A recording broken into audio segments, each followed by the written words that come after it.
Okay, thank you. One last question. I guess, is it natural to sort of prepare for eventualities, and then in thinking of preparing for them, is that perhaps helping them to arise? Well, when you understand that the universal forces are preparing circumstances and events, then you can relax and trust that it's going to come into place. But it's fun to get your hands in the clay. Yes, yes. So the rule of thumb that we would use is be as specific as you can be and still feel good.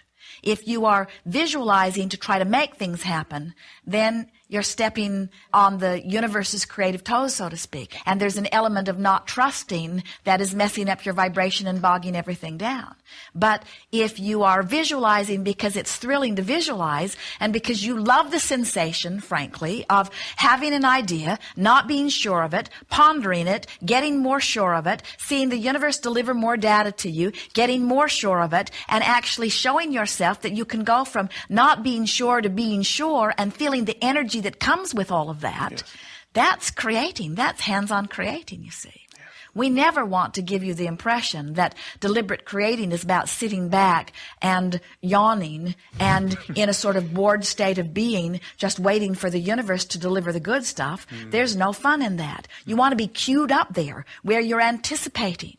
Yes. Esther had such a feeling of exhilaration. The other day, Jerry and Esther were in the building alone, and they were putting a battery in the little car so that Kate could drive it around in the afternoon. And Esther was in this high good place, anticipating how much fun Kate was going to have. And she was also thrilled in her ability to retrieve all of the tools that Jerry needed in order to disassemble the contraption to get the battery in. She loves being the facilitator, and they were having a very good time. And in the midst of all of that, she heard a pop. They both did, and they went into the other room, and one of the windows that they are double paned and under pressure just took that opportunity to explode. And the window shattered. It didn't break, but it shattered, and for the next 5 hours it just rippled, and became this beautiful glass that, of course, needed to be replaced before you all got here. And so they made the phone calls, and the people came to replace the glass. And there was something about the energy of all of those nice people that got involved that made it even better than if it hadn't happened. Now, you might say the glass shouldn't have shattered, and we say, but wasn't it fun that it did? And you might say, but it must be a manufacturer flaw, and we say, but the manufacturer will stand behind it, and wasn't it fun to watch that happen? And you might say, but what am I doing that would cause a glass to crack or to break? And we say, well, it might be that you like interacting with people. And so they made a phone call to someone who made a phone call, and these nice men arrived who have been here before because this has happened before.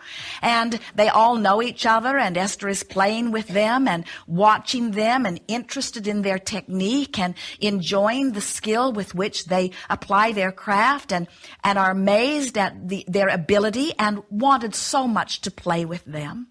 And so they are taking this very heavy glass out, and they've taped it so that it will not shatter. And then Esther is inspired with an idea that lit her up from the inside out. She said, I'll get the golf cart and I'll help you take it to the dumpster. They were thrilled because they were wondering how they were going to lug this very heavy glass to the dumpster. They remember where it was. And Esther is looking for every opportunity to be of value and every opportunity to drive her golf cart. And she is thrilled that she can drive the golf cart right onto the porch. She would bring it in the house if Jerry would let her. So she backed it around. She's thrilled with her skills. She backed it down. They loaded it on. They got on the golf cart with her. They complimented her on her driving. She took them by the monster bus to show her what she really likes to drive. They went to the dumpster. She drove down so that they could lift it up. It looked very heavy, so she backed it in just a special way so that they could stand on the golf cart while they lifted it into the dumpster.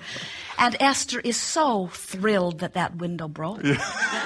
In other words, what better excuse to live life than to have someone fun to play with? And what are you going to do if your windows don't break? Yeah. Something else, but who cares what it is? What difference does it make with whom you're playing? as long as you're having fun while you're doing it? What difference does it make? You are just using the stuff of this life experience as your excuse to have fun in the moment, as your excuse to feel fulfilled or to be satisfied or to use your mind or to go beyond what you've done before, or to think the new thought or to play the new game or to talk to the new person or to have the new insight or to feel the new emotion or to feel more satisfied. In other words, that's what life is. It's just this ongoing, never-ending vacation adventure, you see. You can't get it wrong and you never get it done. And we recommend that you have as much fun as you can along the way. Thank you for all you do. And you as well, yes.